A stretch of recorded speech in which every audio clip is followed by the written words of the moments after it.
YouTube channel अद्भुत कहानी star पर उपस्थित समस्त श्रोताओं का, भक्तों का और सब्सक्राइबर बंधुओं का एक बार फिर से स्वागत और हार्दिक अभिनंदन है।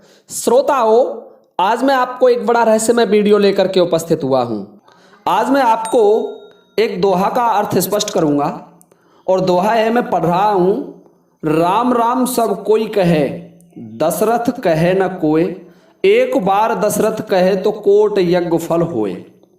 और भक्तों, जो इसके लिए मुझे कमेंट प्राप्त हुआ है वे हैं हमारे महान सब्सक्राइबर, अच्छे सब्सक्राइबर विट्ठल पवार जी, जो कि हमारा नियमित वीडियोस भी देखते हैं। और विट्ठल पवार जी लिखते हैं, गुरुजी अब तो हमारे प्रश्न को बहुत समय हो गया, बहुत दिन हो गए, अभी तक आपने जवाब नहीं दिया है। और वो नीचे अपना दोहा लिखते हैं, राम राम सब कोई कहे, दशरथ कहे न कोय, एक बार दशरथ कहे तो कोट यज्ञ फल होए।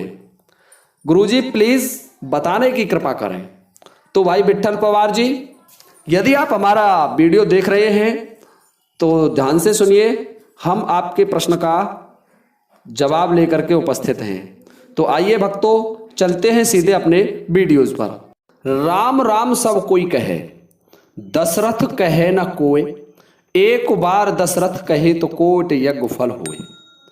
हे भक्तों, जो इसका पहला अर्थ लगता है वो मैं बता रहा हूं आपको कि नाम का जाप करने में, जब आप अपने किसी आराध्य का जाप करते हैं तो नाम का जाप करते समय 10 अपराध होते हैं। जो ईश्वर के भक्त होते हैं उन्हें 10 अपराध मान्य हैं। यदि उन 10 अपराधों से रहित होकर के कोई व्यक्ति या कोई भक्त ईश्वर की आराधना करे तो 1 करोड़ यज्ञों के समान होता है। वो नाम कौन से हैं, वो अपराध कौन से हैं? जो 10 अपराध हैं, मैं आपको उनका वर्णन कर रहा हूं। सनिंदा अस्ति नाम वैभव कथा, श्री शेषयो वेदधि, श्रद्धा श्रुति शास्त्र दैशिकम गिरहा, नाम अन्यार्थवाद भ्रम, नामास्तिति निषिद्ध व्रति, भेत त्यागौ चा धर्मांतरई, साम्यम नाम जपे शिवस्यम चा, हरेर नाम अपराधः दशः। हे भक्तों, इस तरीके से ये 10 अपराध हैं। भगवान का नाम जपने में 10 अपराध होते हैं। उन 10 अपराधों से रहित होकर हम नाम जपें तो 1 करोड़ यज्ञों के फल के बराबर होता है। इन अपराधों की व्याख्या भी कर रहा हूं। सनिंदा कहते श्रेष्ठ पुरुषों की निंदा करना। हमें निंदा नहीं करनी चाहिए किसी की भी। आसती नाम वैभव कथा, जिसकी नाम में रुचि नहीं है, जो भगवान को नहीं जानता, जिसकी ईश्वर में श्रद्धा नहीं है, उसको भगवान के नाम की जबरदस्ती महिमा नहीं सुनानी चाहिए। ये भी उस वक्ता को या व्यास को अपराध लगता है। श्री शेषयोर भेदभी, भगवान विष्णु और भगवान शंकर अर्थात हरि और हर में भेद नहीं करना चाहिए। चौथा अपराध है अश्रद्धा श्रुति शास्त्र दैशिकम गिरहा।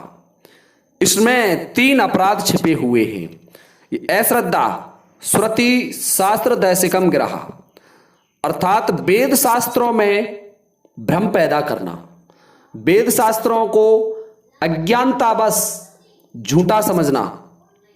नंबर 5वां है संतों के वचनों में अश्रद्धा रखना कि ये झूठ कह रहा है। और उससे अगला है कि अपने गुरु का अपमान करना। जब नाम लेते हैं तो ये सोचते हैं कि गुरु की आज्ञा का पालन करना कोई आवश्यक नहीं है, परंतु इस संसार में गुरु श्रेष्ठ होता है। गुरु ही वह महान आत्मा होती है कि आपको भवसागर से पार ले जाने में सक्षम होता है। भक्तों, अगला जो अपराध है नाम अन्य अर्थवाद भ्रम। नाम पर ही संशय करना अर्थात नाम के महत्तम पर भी शंका करना कि नाम में कोई सामर्थ्य नहीं है, कोई शक्ति नहीं है। परंतु ऐसा नहीं। तुलसीदास जी ने भी रामायण में लिखा है, कलयुग केवल नाम आधारा, सुमर सुमर उतरई नर पारा। और अगला है नाम स्थिति निषिद्ध प्रति विहित त्यागो। निषिद्ध कर्मों को ना करना या निषिद्ध कर्म करते समय यदि हम जप करते हैं नाम का, जैसे चोरी करना, झूठ, कपट इत्यादि हिंसा कर्मों को करते समय नाम का जाप करना भी अपराध होता है। विहित कर्मों का त्याग करना, ये सोच के कि नाम जप तो करते ही हैं और जैसे अर्थशास्त्र हैं, वेद पुराण हैं, श्राद्ध है, तर्पण है, अब इनकी कोई आवश्यकता नहीं है, तो ये भी अपराध की श्रेणी में ही आता है। और जो 10वां है धर्मांतरई साम्यम, भगवान के नाम की अन्य धर्मों से तुलना करना, अन्य कर्मों से तुलना करना, कि जैसे गंगा स्नान करो चाहे भगवान का नाम लीजिए, गोदान करो या भगवान का नाम लीजिए, ये तुलना करना भी अपराधों की श्रेणी में आता है। यदि इन 10 अपराधों से मुक्त होकर के कोई प्राणी भगवान का नाम या अपने आराध्य का नाम जाप करता है तो भक्तों उसका एक नाम का फल 1 करोड़ यज्ञों के बराबर होता है।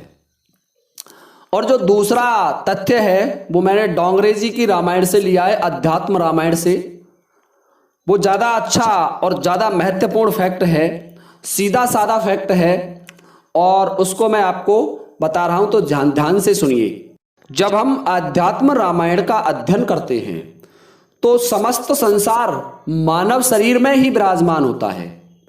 ब्रह्मा, विष्णु, महादेव, जितने भी दुष्ट, राक्षस इत्यादि समस्त मानव शरीर में विराजमान हैं। तो भक्तों दशरथ का यहां अर्थ होता है राम नाम सब कोई कहे, अर्थात इसका अर्थ होता है कि हम अपने आराध्य का जाप तो करते हैं, राम का, भगवान विष्णु का, शंकर का, ब्रह्मा का आराधना तो हम करते हैं, परंतु बेमन से करते हैं, क्योंकि हमारे शरीर में 10 इंद्रिय होती हैं, 5 कर्मेंद्रिय और 5 ज्ञानेंद्रिय होती हैं। 5 ज्ञानेंद्रियों में नाक, कान, आंख, त्वचा और जीभ, कर्मेंद्रियों में हाथ, पांव, मुख इत्यादि कर्मेंद्रियां होती हैं। तो हे भक्तों इस तरीके से 5 ज्ञानेंद्रिय और 5 कर्मेंद्रिय होती हैं।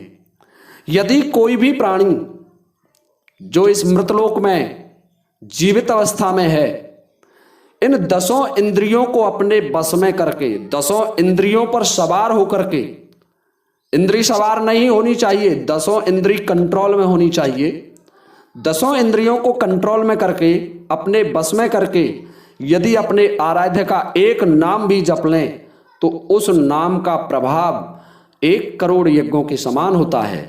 परंतु भक्तों ऐसा संभव नहीं होता। ये तभी संभव है जब हम प्रतिदिन अभ्यास करें।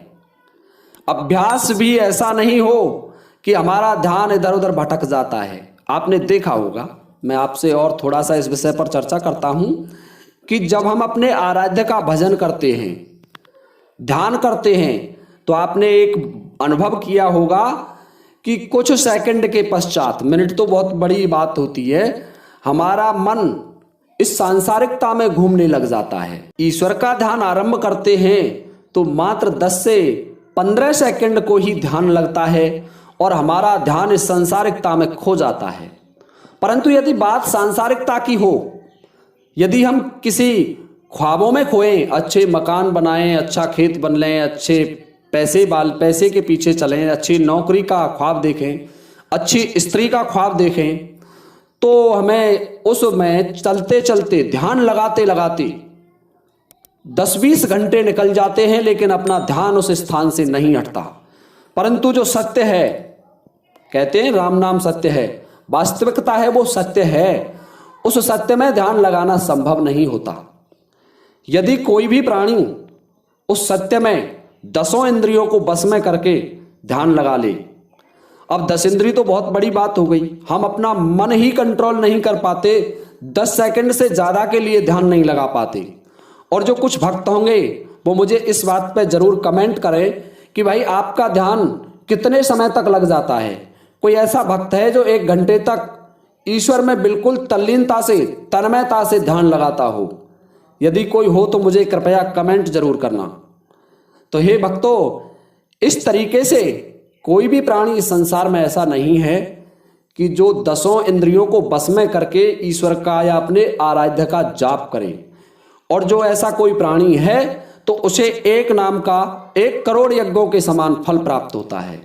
तो इस दोहा का भाई विट्ठल पवार जी यह अर्थ होता है कि राम राम सब कोई कहे, अर्थात राम का नाम तो हर प्राणी जपता है, परंतु दसों इंद्रियों को बस में करके कोई भी प्राणी ईश्वर का नाम नहीं ले सकता।